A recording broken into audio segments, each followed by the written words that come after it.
last week or 2 weeks ago was a rough week against Virginia. It was a tough loss, first loss of the season. What's the team doing this week to get ready for Omaha?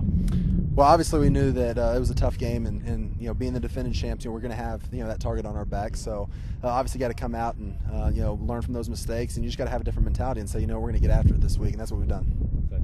How have you prepared differently this week to get ready for the Omaha team coming in?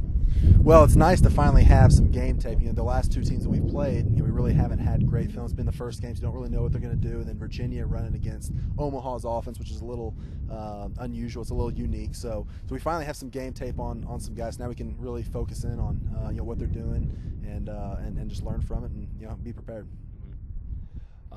As we said, Omaha's 1-1. We're 1-1. This is kind of a swing game, let's say, in the season. The winner is going to be either tied for first or in second place alone by themselves. How important is it to get this win out there and be in second place and really have be in the driver's seat for the championship game? Yeah, that's a good question, Adam. Obviously, this is a swing game, and it's important for us to defend our home turf. I think that's the biggest thing, and it's such a short season. Every game is important.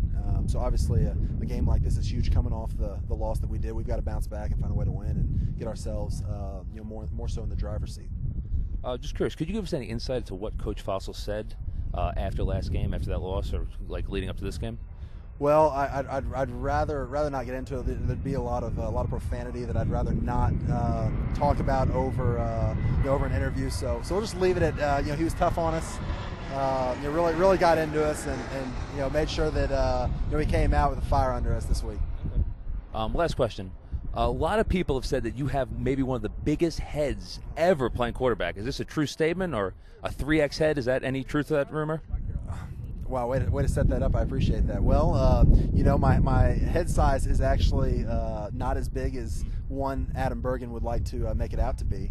I'd like to think that if we looked at a fitted hat size, it'd probably be smaller than yours. So, I think it's a little skewed, but what, some people like to think otherwise.